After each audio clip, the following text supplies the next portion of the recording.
Good morning, everyone, and welcome to this Thursday morning's webinar. I am Chloe Tetra, I'm the health coach here with Ready Care. And for today, and actually for the next following weeks, we will be talking about beliefs. Beliefs in lots of different ways. So week by week, we'll have a look at different aspects of belief.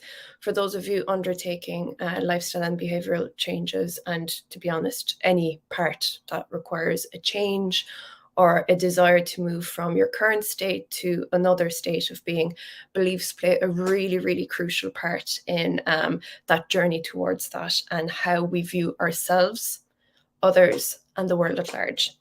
So for that, what we're going to be doing is having a look at, for today, we'll have a look at the power of beliefs. We'll have a look basically at what beliefs are in a very, very general term. Then next week, we'll have a look at how they are formed from neuroscience perspective, kind of neuropsychological perspective, what's happening in the brain to actually create what is more scientifically called mental models. So that is the types of models and beliefs we have that actually inform our behavior and how we move through life. Following from that, the following week, we are going to have a look at beliefs and the relationship with emotional pathways and how that can really, really influence behavior. And then on our last and fourth week, what we'll have a look at is bring it back to yourself. How can knowing what you know now about beliefs inform how you move through the world and how you can challenge specific beliefs that you have about yourself. So to start off, nice and easy, what is a belief? So we all kind of have, or ironically enough, a belief is basically something that lots of people agree on or you agree on, and it's through that kind of continuous repetitive validation. So they are an organizational construct on how we make sense of the world. So with that, it would be an acceptance that something exists, whether it's true or not true. And fundamentally, it's the without proof aspect. So we believe that something is true, whether we have proof or don't have proof, and whether that proof is weighted enough to be utilized on a continuous basis. It's not a scientifically valid concept insofar as you can't observe a belief, but you can observe the specific mental models that happens within a person. And they can be used as a predictive device for how you are more likely to react in a specific situation. So they help us to react to events. Usually how the brain works, and we'll go into this a little bit further down the line, but how the brain works is that it already has a belief. It enters a situation with a pre-held belief, it acts accordingly, and it creates any modification that's needed as the situation dictates. They would usually be created through our firsthand experiences, but more specifically and more often, they're created a lot earlier in life. So usually it would be specific ways of thinking that we inherit for good or bad from our primary caregivers. So when our brain first has loads of potential and it's trying to make sense of all of this information that is thrown at a small child, what the brain tends to do is it simplifies things for you over and over and over. And it will look at quite complex information and look to create a summary of it for you. And that's oftentimes what beliefs are. They're a summary of quite complex situational information into a bite-size little phrase that's easy for you to remember and easy for you to behave by. They can be inherited insofar as if we observe as small kids, if we observe our parents or whoever our primary caregivers are reacting in certain ways, that's how we learn to react. As well as that, certain behaviors are rewarded and certain behaviors are not rewarded, maybe not punished, but not rewarded. So we start to create an inward map of what types of behavior will give me um, acceptance, social acceptance, love, affection, primary needs met. Um, what type of behaviors will make sure that I have positive emotions as opposed to negative emotions. And the brain tends to tag negative emotions a lot stronger because of how we evolved. We would put a greater emphasis on what is known as a threat to the brain. What stimulates the amygdala and the threat response is tagged, for want of a better word, so is recorded with a lot of a stronger emotion to keep us safe from any further threats. So how that translates to beliefs is when we have a negative experience, be that in the physical world, be it in our own emotional well-being or through social interactions that stimulate quite negative emotions, so rejection, shame, guilt, fear, any of these types of more negative reactions, our brain tends to record those a lot stronger. It highlights it a lot more, and it gives us a very succinct summary of that situation. I'll give an example to contextualize it somewhat, because it does tend to go quite into the abstract with this. If as a small child you stood up and sang a song in front of the class and all of the class started laughing at you and they were like, oh my God, you're terrible. And as a small child, you felt a big swell of emotions of shame and why are they laughing at me? And this is awful. You may potentially tag that specific event of public speaking equals bad emotions. And through your adult life, it is likely that, unless rechecked, that you would associate either performance or public speaking or anything that puts you on the line with, oh, this is uncomfortable, I don't want to do it. And the primary belief there could be, if I open up my mouth and speak, people are going to laugh at me. So you can see how that would really resonate throughout somebody's lifetime and how that can really affect their behaviors and the types of situations they place themselves in. That could even be, in a meeting at work, feeling like the individual can't speak up with it. So this would tie into what we'll have a look at in more depth the following week, something called Hebb's Law, which is basically neurons that fire together, wire together. When something is repeated over and over, and that could just be your thought process. If you think that belief, if you think, if I open my mouth, people are going to laugh at me, often enough throughout your life, it will tend to stick. And it becomes what's known as a core belief. So the way that beliefs are laid out in the mind, let's say you have your kind of average beliefs about your day-to-day life. You also have core beliefs. So core beliefs are they're the sticky ones. They're the ones that we have stored as the fundamental layer of the tiramisu of her being. So things we accept to be true at a really fundamental level about ourselves, the world, and others, can build other beliefs based on that. So that's why sometimes if somebody's belief that's really, really core to them gets a little bit shaken up, it can be really, really difficult for that person because they had lots of other simplifications of the world stacked on top of that. So all of a sudden, whoop, you have all of that come crumbling down. So they would be kind of some of the main ways that beliefs are formed in an individual's life, and they very, very much impact how we view ourselves.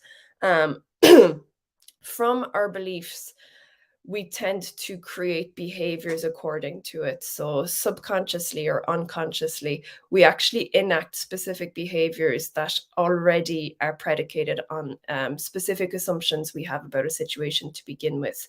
Our brain, as I said, tends to predict the outcome, predict what is going to happen, and then modify as it sees fit. So with that, most of the time, what ends up happening is if specific belief systems aren't checked regularly, you can tend to create what's known as a limiting belief, which is a constriction of the types of situations and types of behaviors you will put yourself in, that could, positively impact your personal growth, because you're operating from a model, a mental model that is false. They could be accrued uh, belief systems that you picked up from primary caregivers or in your early life that are dictating your behaviors in the world and may not be true. Like that's the biggie, may not be true. And you could find yourself constricting your options and what it is that you go for in life, what types of scenarios you place yourself in, and your self-esteem based on that. So they can very much impact negative self-esteem. We look at the poor person, let's call them Tom, who got up in front of the class and sang, one day as a small child. All of a sudden, you can see how taking on that belief, that opening his mouth and putting himself out there, could have gained momentum throughout his life, could start to limit and constrict the types of behaviors that Tom actually engages in his life. So they can actually prevent us from taking risks, trying new things, or fully realizing our potential. So on the flip side of that, we can have very empowering beliefs, that help us to face challenges with greater resilience. And most of the time, it is our belief about a certain situation that is the greatest predicator for the types of behaviors and our mental attitude that we have towards it. So our self-confidence is very, very much tied into our beliefs and what it is that we actually fundamentally tag or summarize these experiences at. Our brain and our whole being will start to create emotions, thought processes, and in-kind behaviors that will help to move us towards those specific ways of being. Now, so on to how we can view others. How do we view others? So as well, from that very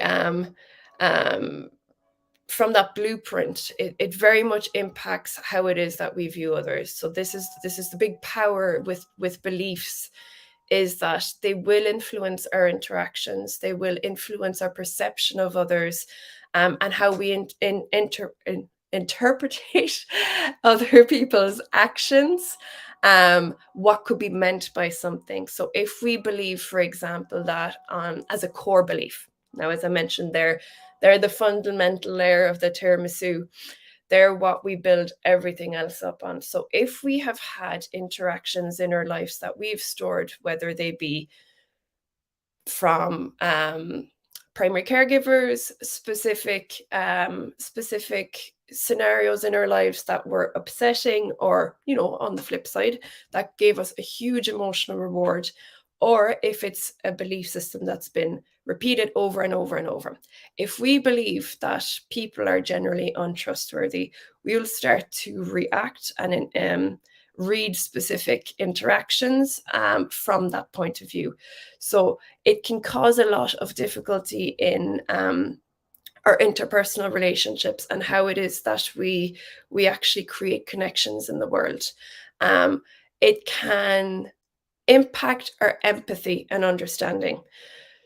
So generally speaking, if we can understand that each person comes with their own set of mental models, ourselves included, and we're well able to reflect on them, different people have their own sets of beliefs and their own sets of lenses through which they view the world. If we can understand that when we're meeting somebody, whether it be, through interpersonal relationships or at a greater kind of organizational level within a workplace, we're able to try on the hat of, what is it that they could be, what is it that they could be viewing from this situation? That's kind of one of the crux of conflict resolution and negotiation, is understanding another person's point of view. Acknowledging the impact of beliefs on others helps us to be more compassionate and supportive, facilitates greater empathy and understanding. And for example, if a friend reacts negatively to criticism, we can understand that they may hold a belief that and core belief about themselves, the world, and others that could be in friction with our own. So it's a really, really good way to understanding that each individual, which, we kind of think, of course I know that, but really, really sitting into that and understanding that each individual comes with their own predicated set of mental models helps to build much, much healthier relationships with greater open communication. So you can discuss and share your personal beliefs and create stronger connections and mutual understanding.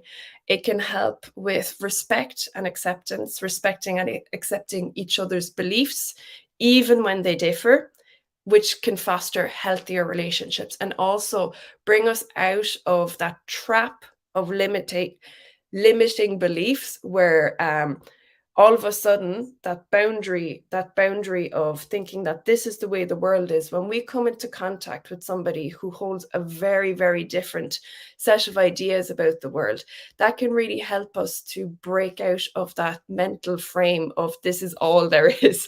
This is the only reality out there. Which brings me on to how do we view the world and the importance of having differing perspectives, different modes of thinking and impacts on the world. So for example, if we look at that specific thing of diverse perspectives, the thing to understand with diverse perspectives, and I think why so many people have difficulty, especially if they're in a group that think the same. When people think the same, and when there's that constant reaffirmation of a specific belief, what can happen is it in turn informs our self-identity, how we think about ourselves. So even the viewpoints that we hold about the external world are built within ourselves. So when you have lots of different people that think exactly the same as you, it can be really, really comforting for that part of ourselves that self-identifies with these beliefs. So when you come into contact, or when an individual, a society, an organization, or group comes into contact with a diverse belief system, and we can very, very much see this in the greater world at large, in our society at large. What can happen sometimes is that a different belief, a group that holds a very different belief to your own, can be seen as an attack on who you are, who you believe yourself to be, who that kind of what's the word I'm looking for? No, it's gone. I'll only take too much time to think about it. That impenetrable type of, I know myself, all of these people have agreed with me and my belief system. When you have an external belief system, it can sometimes unconsciously come across as an attack on who you are. Which is why lots of conflicts can occur when there's seemingly just a difference of opinion and belief about the external world. On the flip side, it's why it's incredibly important, because we can, as mentioned, we can keep ourselves stuck in a limiting worldview, and all of a sudden, when there is presented a different, diverse worldview, it can open up that mindset and experience of the world as something much greater, much larger than it is that we have experienced thus far. It can cultivate an open-minded environment that values and respects different beliefs. Collective beliefs in society drive social norms and expectations. So if you think about a company that all have very similar values, it can be a really, really great way to get people to work together, because it has such a wonderful motivational drive because of that entanglement with how we self-reference.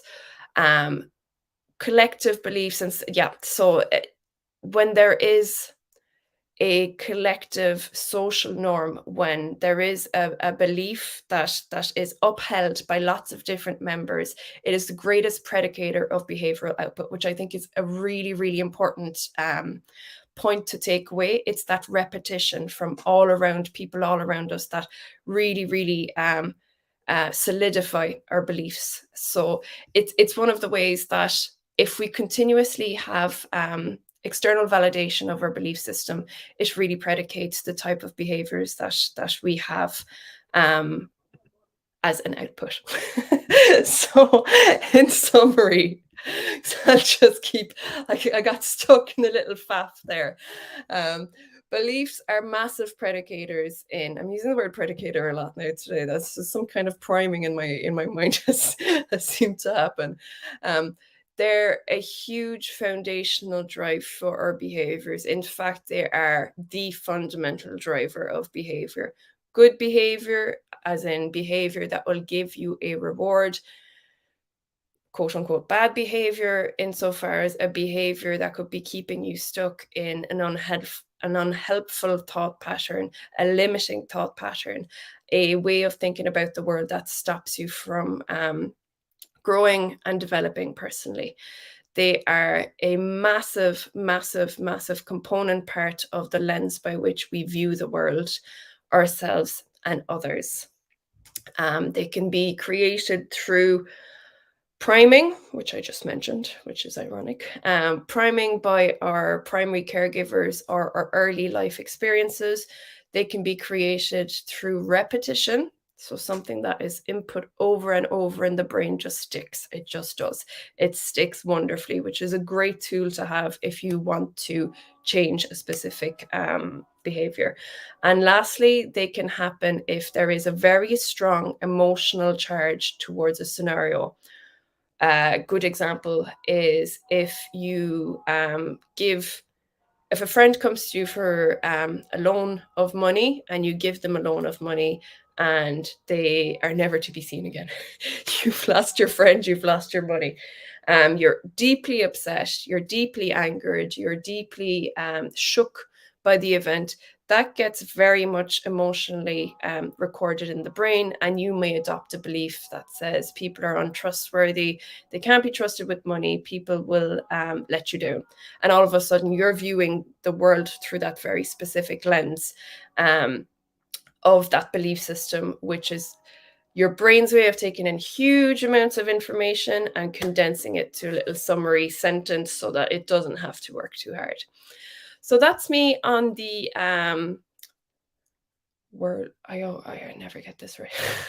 Whirlwind Stop Bus Tour, World Stop Tour.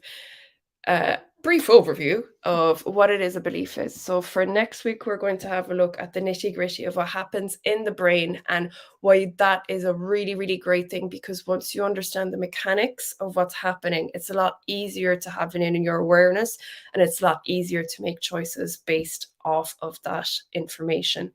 The week after, we're going to have a look at emotions and belief. So I touched on it a little bit today, but we'll have a nice little dive, because it really, really fundamentally impacts how we show up in the world. And once we understand it a little bit better, it's great to be able to do a review of our own beliefs and how these might either be helping us or hindering us, and what we can do to change with it, which will bring us on to the last week, which is all about how you can take this information to challenge your own limiting beliefs and give yourself a broader horizon of mental models. So that is me for today, which was a lot of talking on my part. And I'll be back with you next week to deep dive a little bit more into the fundamental of beliefs. So that is me for today, guys. Have a lovely Patrick's Day. Have a lovely weekend, and we'll be chatting to you next week. Bye now.